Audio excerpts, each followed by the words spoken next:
So about 3 days ago, I got this Geeetech A10T for Christmas and set it up next to my Ender 3, which works great now.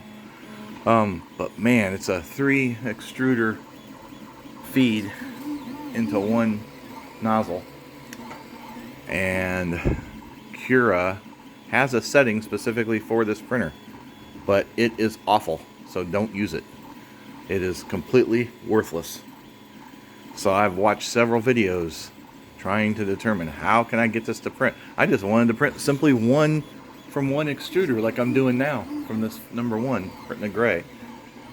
And it would print, it would grab a filament from the other 2 feeds, and I have the sensors on it to detect if something's missing, and you have to have something in each one, which, like this one, I just have filament sticking out of it so it knows it, because if one's missing filament, it'll tell you on the screen and it won't let it run. But assembly was really easy, especially after knowing how to assemble the Ender, which has been like 4 years ago. But I watched some videos to make sure I did it right. But the Geeetech instructions and they also have a video were pretty good, even though they didn't follow each other. But it's pretty simple to put together.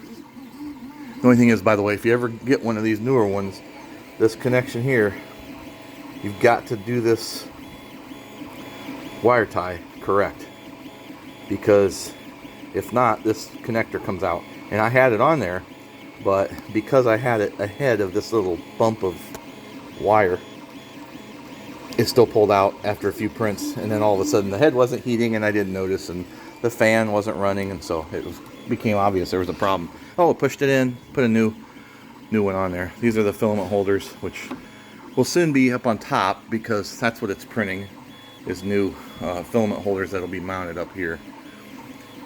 Because, you know, I don't have room for these. Pause.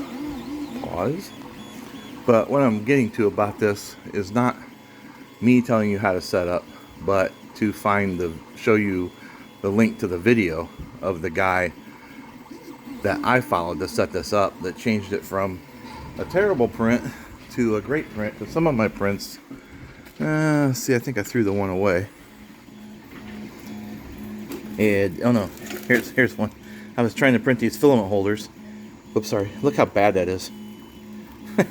That's what these. This is supposed to be one color, yellow, and the top and bottom for printing is black. So one of the other filaments it grabbed.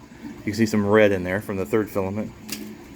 And here's some messes from when it didn't stick well. Jeez, I didn't line this up very good. But as you can see, these are Ender. A little stiffer than these. I changed the infill to 80, because this one is, those others are 50. The black ones are Enders, and I've got that Ender set up really well, so that's just going to take some time to get the Geeetech set up right. But anyway, in the description below, I'm going to link to the guy that I followed to set up a new Cura profile for this Geeetech that worked great for me.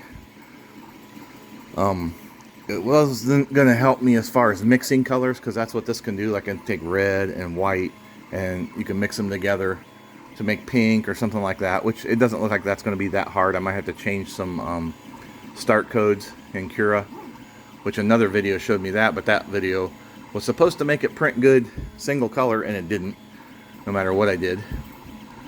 So it's kind of, like I said, it's a little confusing. It's so much different than the Ender 3 single extruder. I'm hoping for good luck here. This one's almost done printing the first spool. I got 2 more to print, and then print some nuts for up here, and then I'll mount them along here. It's quite an interesting printer. Anyway, in the description will be the guy's video on how to set up Cura.